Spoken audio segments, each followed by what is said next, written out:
fast, sitting here praying that this night's gonna last. You got it all on tap, I'm loving your vibe, always have your back. We like all the same tracks, listen all night in the sheets all black. Tonton-tonton yang amat dihormati semua, salam sejahtera Malaysia. Terima kasih karena masih bersama di dalam channel ini. Satu isu yang hangat yang saya dapat satu maklumat daripada Harapan Daily yang pasti mengejutkan ramai. Selepas saya melihat bahwa kononnya di dalam isu ini yang menyebutkan bahwa kami macam orang bodoh, penduduk di Kelantan berang 10 tahun turap jalan tak siap-siap. Lebih 1.000 penduduk kampung Serian, Gua Musang, berang apabila kerja-kerja turapan jalan di kampung itu terbengkalai sejak 10 tahun yang lalu.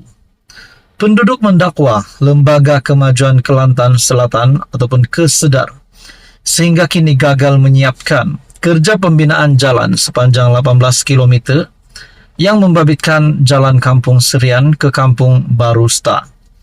Lapor Berita Harian, hanya 500 meter jalan dan satu jambatan besi sahaja yang disiapkan oleh kontraktor sebelum ia dihentikan pada tahun 2023. Maafkan saya, pada tahun 2013.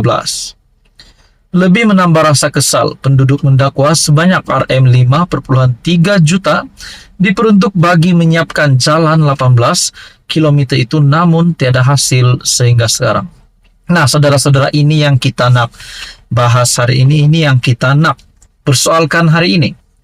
Adakah peruntukan di mana penduduk yang mendakwa ada peruntukan sebanyak 5,3 juta ringgit Malaysia yang diperuntukkan untuk menyiapkan jalan sepanjang 18 km itu, namun tiada hasil?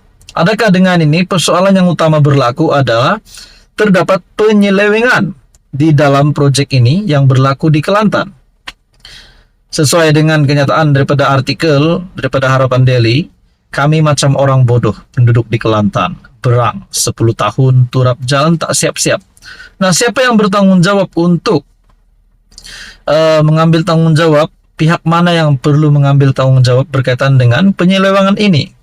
Nah, kita boleh katakan ini adalah penyelewengan sekiranya RM5,3 juta ini yang diperuntukkan untuk menyiapkan jalan sepanjang 18 km itu, namun tiada hasil.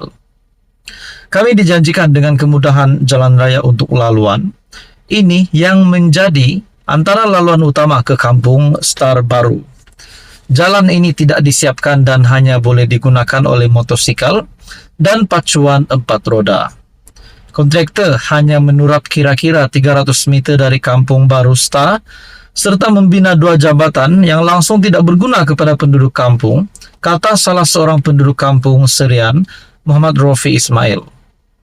Muhammad Faisal Yaakob pula berkata sepatutnya jalan alternatif itu dapat memendekkan masa selama 30 menit berbanding 1 jam menggunakan jalan biasa untuk ke Bandar Gua Musang. Jalan ini tidak terganggu dengan banjir berbanding jalan utama Kampung Serian yang sering dinaiki air sehingga penduduk terkandas. Nah, bagi saya kerajaan negeri pimpinan di dalam Kelantan, negeri Kelantan ini perlu mengambil maklum perkara ini, perlu mengambil tanggung jawab sebagai kerajaan negeri. Nah, saudara-saudara, ini pasti mengejutkan siapapun juga yang menjadi kerajaan negeri untuk negeri Kelantan. Nah, saudara-saudara, bagi saya ini pasti tidak disukai, terutamanya penduduk di kampung tersebut. Nah, manakan tidak peruntukan sebanyak RM5,3 juta, tetapi tidak ada hasil menurut penduduk kampung ini. Apa komen Anda? Sekiranya berlaku penyelewengan, sudah pasti si penyeleweng ataupun si penyakau ini perlu dikenakan tindakan undang-undang. Sekian saja, teruskan bersama di dalam channel ini. Jangan lupa tekan butang like, share, dan juga subscribe. Hai, hello, salam sejahtera Malaysia. Selamat datang ke channel Fels Lifestyle. Info padu, info hangat disediakan di dalam channel ini. Sebelum ini, tak jadi didakwa, tak dapat didakwa kerana berada di hospital. Tidak lain dan tidak bukan nama sekutu ataupun kawan rapat Tun Dr. Mahathir Mohamad, yaitu Tun Daim Zainuddin. Sebelum ini nama Tun Daim Zainuddin yang dikaitkan dengan penyitaan Menara Ilham yang dipercayai milik Daim Zainuddin. Bahkan selepas itu ada lagi pendedahan dan membawa kepada pendakwaan terhadap isteri Tun Daim Zainuddin. Yang terkini, satu perkongsian daripada Syahabuddin Husin ataupun syahabuddin.com. SPRM akhirnya tiada halangan lagi untuk membawa Tun Daim ke mahkamah. Ataupun mungkin persoalan yang bermain di fikiran kita, SPRM tiada lagi halangan untuk membawa Tun Daim ke mahkamah ini, menjurus kepada tidak lagi ada halangan lain untuk Tun Daim masuk penjara ataupun ditahan polis sekiranya beliau disabit bersalah. Nah, saudara-saudara, satu perkongsian daripada Syahabuddin Husin, bekas Menteri Keuangan Daim Zainuddin, sudah dibenarkan keluar dari hospital dan membuka kemungkinan untuk dia didakwa Suruhanjaya Pencegahan Rasa Malaysia di mahkamah pada minggu depan. Artikel pada 26 Januari 2024. Ketua Pesuruhjaya SPRM Azam Baki berkata, perkembangan terkini membabitkan Daim dimaklumkan kepada agensi anti rasuah terbabit oleh peguamnya. Kata Azam, peguam terbabit memberitahu perkara itu kepada pegawai penyiasat SPRM pagi tadi. Peguamnya telah berkomunikasi dengan IO ataupun pegawai penyiasat. Saya memberitahu Daim sudah keluar dari hospital. Apa yang saya faham, dia dibenarkan keluar awal hari ini. Kini IO sedang berkomunikasi dengan peguam Daim untuk menetapkan tarikh untuk dia ke mahkamah. Kemungkinan besar minggu depan, kata Azam Baki pada Malaysia Kini. Nah, saudara-saudara, artikel ini menyebut lagi,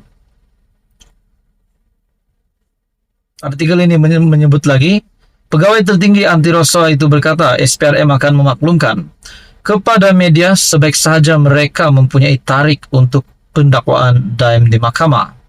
Ketika ditanya sama ada SPRM telah dimaklumkan, apa yang telah menyebabkan Daim dimasukkan ke hospital sehingga melambatkan pendakwaannya, Azam berkata mereka tidak diberitahu. Katanya ketika ini apa yang lebih penting ialah SPRM sudah boleh menetapkan tarikh untuk kes tersebut. Malaysia Kini melaporkan bahawa SPRM telah menerima lampu hijau daripada Jabatan Peguam Negara untuk mengemukakan pertuduhan jenayah terhadap Daim minggu lalu.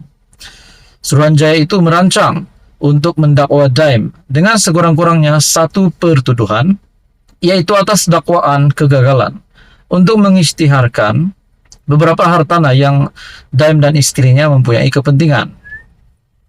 Bagaimanapun, pendakwaan terhadap hartawan berusia 85 tahun itu terpaksa ditangguhkan kerana dia berada di hospital yang didakwa Azam atas sebab yang tidak jelas.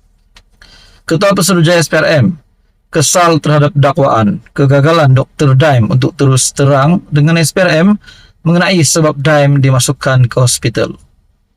Kemudian pada hari yang sama, isteri Daim, Naimah Abdul Khalid, mengeluarkan kenyataan akhbar mengatakan bahawa Daim bersedia berdepan sebarang pertuduhan jenayah dan dia tidak menjadikan keberadaannya di hospital sebagai alasan untuk mengelak daripada dibawa ke mahkamah. Naimah didakwa di mahkamah kerana gagal mematuhi notis SPRM yang memerlukan mendedakannya asetnya. Aset yang didakwa tidak didedakannya melibatkan beberapa tanah, hartanah dan kenderaan Mercedes-Benz. Dia didakwa mengikut Seksyen 36 dalam kurungan 2 Akta SPRM 2009 di Mahkamah Session KL dan dibicarakan. Apa komen Anda berkaitan dengan isu ini? Sekian saja, teruskan bersama di dalam channel ini.